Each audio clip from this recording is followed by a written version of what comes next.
Assalamualaikum warahmatullahi wabarakatuh. Kali ini akan banyak mempelajari pola kalimat dan satu-satu insya Allah akan dijelaskan secara detail. Dan jika ada pertanyaan silakan bertanya setelah saya selesai menjelaskan setiap pola kalimat yang akan saya jelaskan. Yang pertama kita akan masuk ke T-Arimas. T-Arimas itu tadoshi karena materi sebelumnya sudah ya. Jadi sekarang tinggal pembahasan T-Arimas. T-Arimas itu maaf kurang sehat badan jika ada batuk-batuk di tengah sedikit, jadi mohon dimaklumi. T-Arimas itu kondisi yang sedang berlangsung atau sudah berlangsung dilakukan karena ada tujuan. Jadi kita nggak tahu kapan itu berlangsungnya dan siapanya pun kita tidak harus tahu pun nggak apa-apa gitu. Misalkan kita langsung lihat contoh, Shikoe no ue ni tegami ga oite arimasu. Artinya di atas meja diletakkan surat gitu. Nah, di atas meja ini ketika misalkan kita masuk ke ruangan, itu tiba-tiba sudah ada surat di atas meja kita tuh. Jadi kita nggak tahu siapa meletakkan atau kapan meletakkannya. Ada orang meletakkan surat di atas meja kita tuh kita nggak tahu gitu. Jadi kita masuk ke dalam suatu ruangan, udah ada surat di atas meja kita. Kalau dibandingkan dengan pola biasa seperti yang selalu kita buat dulu-dulu, Shikoe no ue ni tegami o okimashita, meletakkan surat di atas meja, kita tahu prosesnya. Kalau yang ini kita melihat langsung ada orang yang meletakkan surat di atas meja. Kalau yang atas tidak tahu kapan meletakkannya, tapi pasti surat itu ditujukan karena ada tujuan. Inti dari pola kalimat ini tuh, intinya si surat itu sudah ada di atas meja kita. Misalkan contoh lainnya bisa dilihat. Denki ga tsukete arimasu. Denki o tsukemashita. Artinya lampu dinyalakan atau menyalakan lampu, yang satunya menyalakan lampu. Denki ga tsukete arimasu. Ketika kita masuk dalam suatu ruangan, si lampunya udah nyala. Lampunya tuh udah nyala gitu. Jadi kapan dinyalakannya kita nggak tahu. Kita masuk ke dalam suatu ruangan, si lampunya sudah menyala. Jadi ketika kita masuk ke dalam ruangan, si lampunya tuh sudah dalam kondisi menyala. Entah kapan dinyalakannya nggak tahu. Pokoknya si lampu itu dinyalakan memang ada tujuannya. Apakah akan ada meeting, akan ada kelas gitu. Kita masuk ke ruangan, lampunya sudah menyala. Kecuali yang bawahnya, denki o tsukemashita. Kalau yang bawahnya kita tahu ada orang dan kapan menyalakannya, kita tahu prosesnya gitu. Jadi intinya ini mengenai kondisi, di mana kondisi kita melihatnya seperti itu. Jika ada tujuan, maka itu termasuknya ke tadoshi. Misalkan contoh lain, jusu ga hiyashite arimasu. Jus itu didinginkan. Misalkan reizoku ni jusu ga hiyashite arimasu. Jus didinginkan di dalam kulkas atau di kulkas. Artinya jus itu sudah ada di dalam kulkas. Entah dari kapan, pokoknya jus itu sudah di dalam kulkas, dalam kondisi pendinginan. Kecuali kita ngelihat orang memasukkan si jus ke dalam kulkas gitu. Jusu hiyashimashita. Mendinginkan jus. Apalagi kita ada orangnya, misalkan Tanaka-san wa jusu hiyashimashita. Tanaka mendinginkan jus gitu. Kita melihat proses pembukaan kulkas, dimasukkannya si jus gitu. Sedangkan yang atas itu sudah dalam kondisi di kulkas gitu dari awal, dan kapan dimasukkannya kita nggak tahu gitu. Dan saya ingatkan lagi, untuk T-Arimas itu tidak ada bentuk lampau. T-Arimashita itu tidak ada. Meskipun prosesnya, kondisinya jusnya sudah di dalam kulkas, lampunya sudah nyala, tidak ada T-Arimashita atau untuk menjelaskan lampau telah terjadi, tidak seperti itu. Jadi tetap T-Arimas gitu. Seperti itu untuk T-Arimas. Kita lanjut ke materi berikutnya, yaitu T-Okimas. Nah, ini tidak sulit seperti T-Arimas untuk pemahamannya.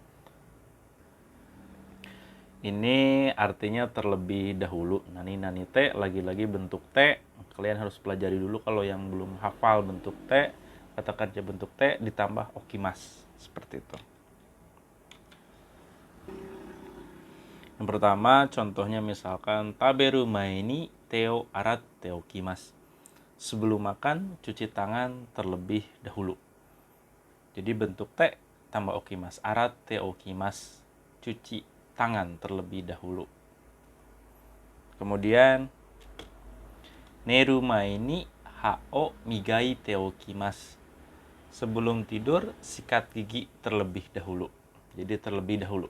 Okimasu, seperti itu. Dan juga kalian jangan terpatok teokimas karena dia bentuk awalnya dari teoku, maka dapat dirubah dengan pola-pola yang sudah dipelajari sebelumnya karena dia bentuk kata kerja kamus juga. Seperti apa? Kalau bingung, lihat. Taberu mae ni teo aratte oite kudasai. Taberu mae ni teo aratte oite kudasai. Jadi si teokunya di sini bisa dirubah ke bentuk kudasai. Karena dia memang kata kerja, dirubah ke kudasai pun. Karena te kudasai itu perubahannya kata kerja juga bentuk te juga. Maka arate oite kudasai. Tentu artinya pun beda. Kalau yang ini tidak ada tolongnya. Karena sudah ditempelkan kudasai. Jadi sebelum makan,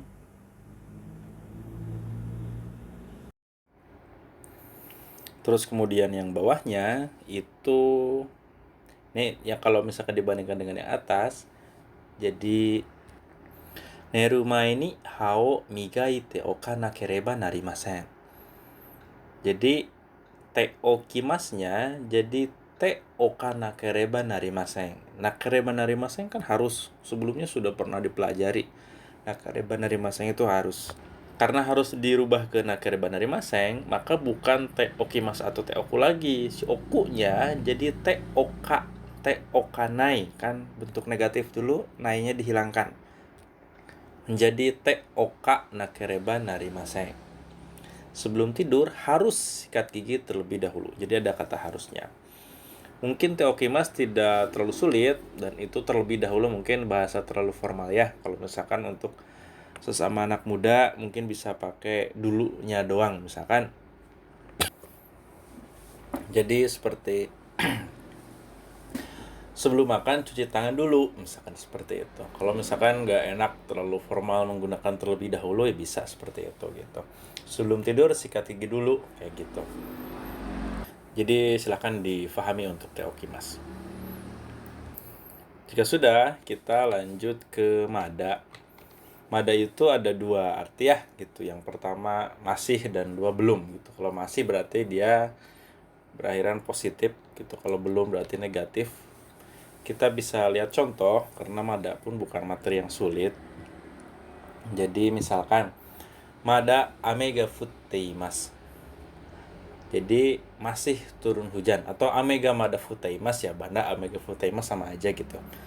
Masih turun hujan gitu. Hujannya masih karena kita harus teimas kalau misalkan ingin positif ketika menggunakan mada yang berarti masih turun hujan. Terus contoh berikutnya ada cici wa mada neteimas. Ayah masih tidur gitu. Jadi madanya itu harus dipastikan teimas akhirnya kalau misalkan ingin diartikan masih.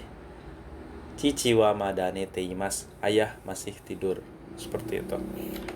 Kemudian watashi wa mada dokushin desu. Jika kau misalkan, kalau kata benda gimana? Boleh nggak? Boleh. Tidak ada harus teimas gitu. Jadi langsung saja misalkan watashi wa mada dokushin desu. Saya masih lajang, masih jomblo kayak gitu. Jadi di sini tidak menggunakan teimas. Jadi langsung watashi wa mada dokushin kayak gitu. Saya masih lajang gitu. Kusin artinya lajang. Terus sekarang yang negatif, jadi kalau misalkan negatif itu akhirnya harus maseng, teimaseng itu lebih tepatnya. Shigoto wa mada owatte imaseng. Pekerjaannya belum selesai. Sebenarnya kalau dengan orang Jepang ketika ditanya kerjaan beres belum? Shigoto warimashita ka? Kalian ingin menjawab belum selesai, sebenarnya tidak menggunakan mada pun tidak apa-apa. Misalkan owatteimasen, itu jelas. Asal kalian jangan bilang owarimasen, nanti disangkanya pekerjaannya nggak beres-beres kayak gitu. Jadi owatteimasen itu sudah mewakili arti belum selesai kayak gitu. Mada itu lebih menegaskannya, jadinya seperti itu. Kemudian contoh yang kedua, ani wa mada tabete imasen. Si kakak belum makan gitu, kakak belum makan.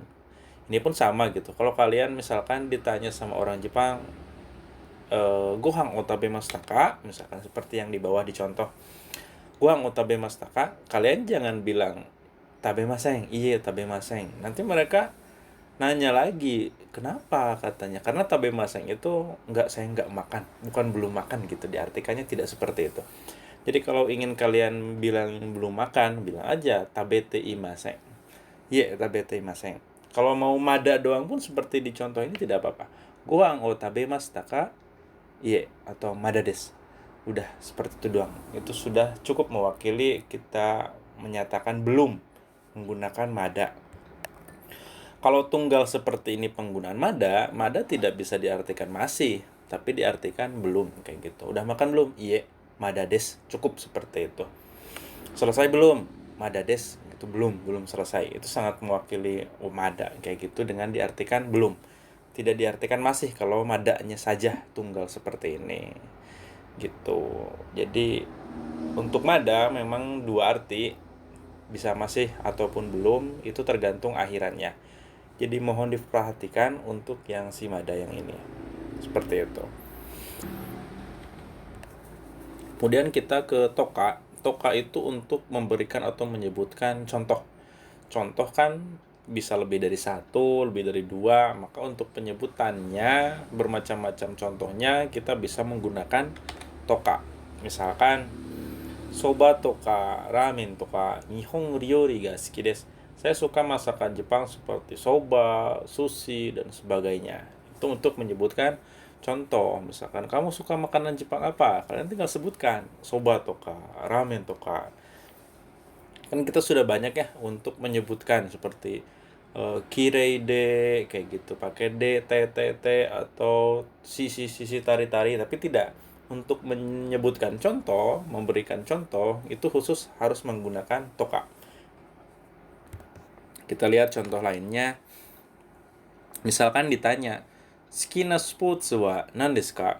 Olahraga yang kamu suka apa? Apa olahraga yang Anda suka? Gitu. Karate toka, judo toka desu. Langsung diakhiri desu tidak apa-apa. Tidak apa-apa. Kayak gitu. Jadi sebisa mungkin penyebutannya ya harus olahraga yang sejenis kayak gitu. Karate toka, judo toka desu kayak gitu.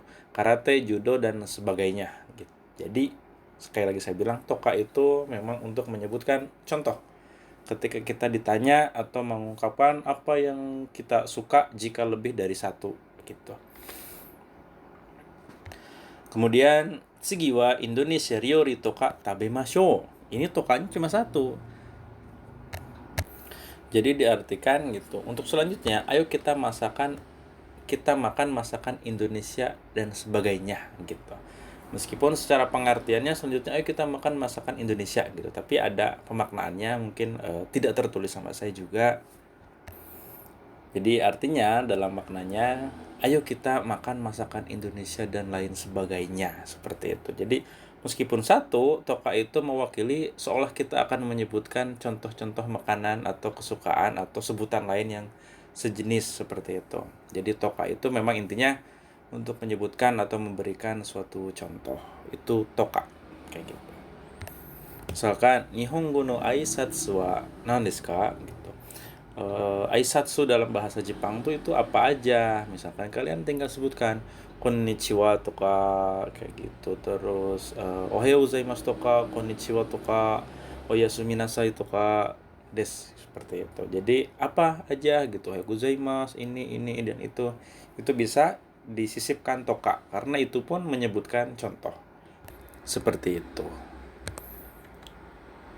Kemudian ini ada o atau yo to omotte imasu. Jadi di sini bermaksud kenapa oyo, kita harus mengetahui dulu bentuk ajakannya, cara merubah kata kerja menjadi bentuk ajakan, lalu ditambah to omoteimasu atau to omoimasu boleh. Seperti itu. Contoh misalkan kau uru yomu, kan semua bentuk kamus dalam bahasa Jepang untuk kata kerja semua berakhiran utsuru bunu kogusu. Kalian tahu lah, saya rasa tahu gitu. Jadi jadi untuk yang pertama ada kau. Kau itu akan menjadi kao. Tuh, jadi si uru semua yang berakhiran u-nya tuh jadi o ditambah u karena jadi panjang. Jadi kao gitu. Kau jadi kao. Begitu juga dengan bawahnya. Uru, ingat jadi o, jadi uro. Uro ditambah u, uro. Kayak gitu. Ajakan. Seperti itu bentuk ajakan.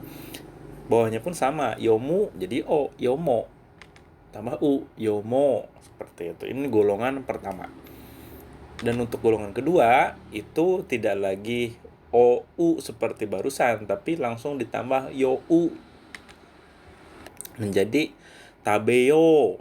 Tabeyo bukan tabeo, tabero bukan, tapi tabeyo. Bawahnya pun sama. Abiru jadi abiyo, mandi, abiyo.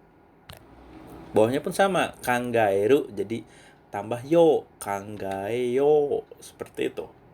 Seluruhnya untuk golongan 2 seperti itu. Dan untuk golongan 3, seperti yang kita tahu, golongan 3 itu selalu khusus. Dia punya perubahan sendiri, tidak terpatok dengan perubahan-perubahan yang ada. Jadi yang 2 ini memang harus dihafal. Kuru menjadi koyo. Ingat, koyo bukan kyo atau kuyo, tapi koyo. Suru jadi sio. Sio gitu. Jadi tidak suyo, suro ataupun suro, siro gitu, tapi jadi sio kayak gitu. Itu untuk perubahannya. Jadi mohon dihafal. Nah, jika kalian sudah hafal, itu ditambahkan to omoteimasu jika ingin diartikan bermaksud. Misalkan, Rainen watashi wa Amerika e ikou to omoteimasu. Tahun depan saya bermaksud pergi ke Amerika. Kayak gitu. Jadi memang sudah ada rencana gitu, sudah memikirkan rencana dia akan bermaksud pergi ke Amerika tahun depan.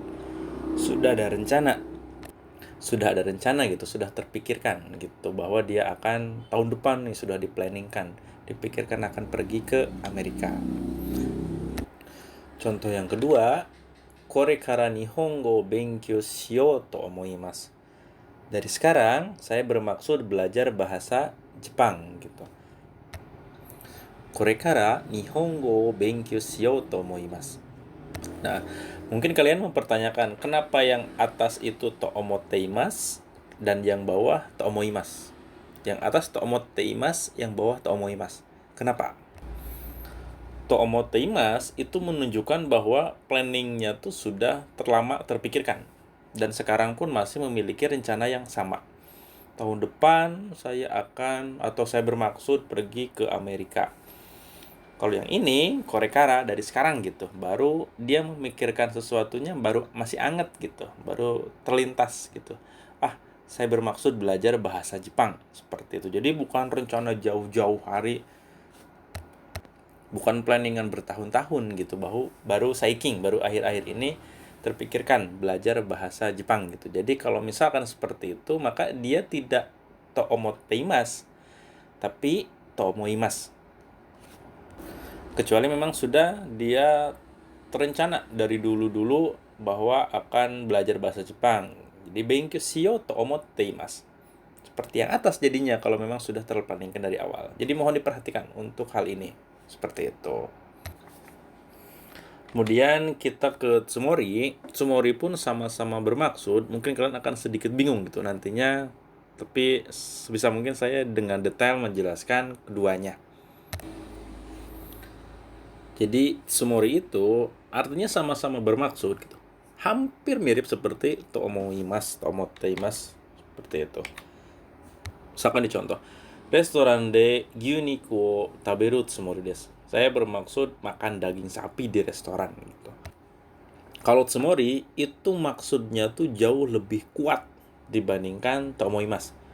Kalau kalian pernah belajar tomoimasu yang awal, yang bukan bentuk ajakan, kan artinya saya rasa, saya pikir, saya kira gitu. Jadi itu baru terpikirkan, baru dipikir-pikir. Kalau misalkan sumori, itu benar-benar tekadnya kuat dan sudah terencana dengan benar-benar kuat gitu. Bahwa saya akan makan daging gitu di restoran, seperti itu. Dan contoh berikutnya, misalkan, Rainen, kanojo to kekkon suru tsumori desu. Rainen, kanojo to kekkon suru tsumori desu. Saya tahun depan saya bermaksud menikah dengan dia. Dia udah tekadnya kuat gitu, udah maksudnya kuat banget gitu, lebih kuat, lebih strong bahwa saya akan menikahi dia di tahun depan gitu. Seperti itu. Dan sumori itu ada bentuk negatifnya, jadi bermaksud tidak atau tidak bermaksud gitu. Misalkan, watashi wa nihon e ikanai tsumori desu. Saya bermaksud tidak pergi ke Jepang, atau saya tidak bermaksud pergi ke Jepang gitu, nggak niat pergi ke Jepang. Jadi bukan bentuk kamus. Sumori itu ada dua ya, ada bentuk kamus dan bentuk negatif nai. Jadi kalau yang bermaksud tidaknya, jadi itu harus menggunakan bentuk nai. Nai tsumori, tidak bermaksud, kayak gitu, bermaksud tidak. Kemudian, watashi wa mou osake o nomanai tsumori desu. Watashi wa mou osake o nomanai tsumori desu. Saya bermaksud untuk tidak minum sake lagi. Dia nggak ada minuman untuk niat minum sake lagi. Maka nomanai tsumori desu. Udah kuat niatnya untuk tidak bermaksud lagi minum sake lagi. Jadi kalau dititik beratkan perbedaannya, itu tsumori itu tekad niatnya itu lebih kuat dibandingkan tomoteimasu. Jadi kalau misalkan dibandingkan, jadi seperti ini, bisa dilihat. Di sini saya menggunakan kalimat yang sama, arti yang sama, namun yang atas menggunakan sumori, yang bawah menggunakan yo to omoimasu gitu. Setelah nonton TV, saya bermaksud untuk tidur. Arti dalam bahasa Indonesia sama. Apakah dua-duanya betul? Tidak. Jawabannya yang menggunakan sumori itu salah. Gitu. Jadi kita tidak bisa kalau misalkan setelah tidur saya benar-benar bermaksud niatnya kuat gitu untuk tidur, tidak selebay itu gitu. Kalau misalkan yang bawah tomoimasu itu berpikir gitu. Saya pikir saya niat tidur gitu setelah nonton TV gitu, masuk akal. Tapi kalau misalkan pakai yang atas, itu terdengar oleh orang Jepang pasti lebay gitu sangkaannya. Saya berniat gitu, saya bermaksud dengan tekad kuat bahwa setelah menonton TV saya akan tidur gitu, lebay banget gitu. Maka disalahkan gitu. Makanya kalau misalkan hal yang kalimat simpel seperti ini tidak perlu menggunakan dua-duanya bahkan. Seperti terebi yo mite kara nemas, itu pun sangat sudah cukup mewakili gitu. Tapi kalau misalkan ada niatan gitu, jadi terebi yo mite kara neo to omoimasu gitu. Kalau tsumori itu terlalu kuat gitu, kesannya lebay. Jadi kalau misalkan memang ada niatan lah gitu, jadi kalau ingin menggunakan bermaksud, ya pakainya to omoimasu. Kalau tidak pakai dua-duanya pun bagus gitu, langsung terebi yo mite kara nemas, itu pun betul. Seperti itu.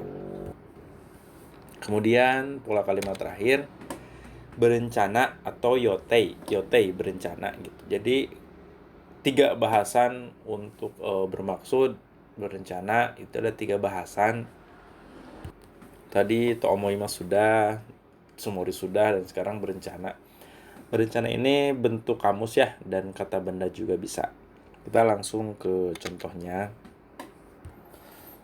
Tanaka-san wa rainen kekkon suru yotei desu. Tanaka tahun depan ada rencana untuk menikah gitu. Tanaka tahun depan berencana atau rencananya akan menikah gitu. Jadi si Tanaka itu akan menikah di tahun depan karena sudah terschedule, terencana. Beda dengan kekkon sumori atau kekkon tomo suru shio to omoimasu. Itu bermaksud, memang kurang lebih sama gitu. Tapi kalau kita berbicara yote, kita berbicara fakta, kita berbicara tanggal, waktu yang tepat, seperti itu. Jadi itu menggunakan yote. Jika kalian sudah menetapkan waktu, menetapkan tanggal, itu lebih tepat yote. Bukan masalah niat bermaksud kuat atau tidak, tapi ini lebih menekankan mengenai rencananya. Kemudian contoh yang kedua, Laigetsu sacho to sucho suru yotei desu. Laigetsu sacho to sucho suru yotei desu. Bulan depan saya berencana dinas bersama Pak Direktur. Memang ada rencana, memang ada schedule, memang ada jadwal. Di bulan depan dengan sacho itu ada dinas ke luar negeri, dinas kerja. Jadi memang sudah terschedule dari awal gitu. Bukan masalah bermaksud, berniat sama sacho akan dinas, tidak. Ini masalah schedule waktu gitu. Masalah rencana yang sudah tertulis gitu, yang sudah memang tertuliskan seperti itu. Dan misalkan yang terakhir, Asta no yoji ni kaigi no yotei desu. Ini yang langsung kata benda gitu. Jadi tidak kata kerja dulu gitu. Rencananya besok jam 4 ada meeting. Jadi baik lagi sama seperti penjelasan yang barusan. Jadi besok jam 4 tuh memang sudah tertuliskan, terschedulekan. Jadi ada meeting gitu. Bukan masalah maksud yang kuat atau pikiran yang dengan niatan yang kuat, enggak. Tapi rencana ini berbicara masalah schedule atau niatan secara waktu yang sudah tertetapkan, seperti itu. Mungkin materinya sampai sini. Jika ada yang ditanyakan, silahkan untuk saling diskusi mengenai materi yang sudah saya sampaikan. Mungkin sekian dari saya. Semoga bermanfaat, menjadikan ilmu tambahan untuk kalian. Sekian dari saya. Wassalamualaikum warahmatullahi wabarakatuh.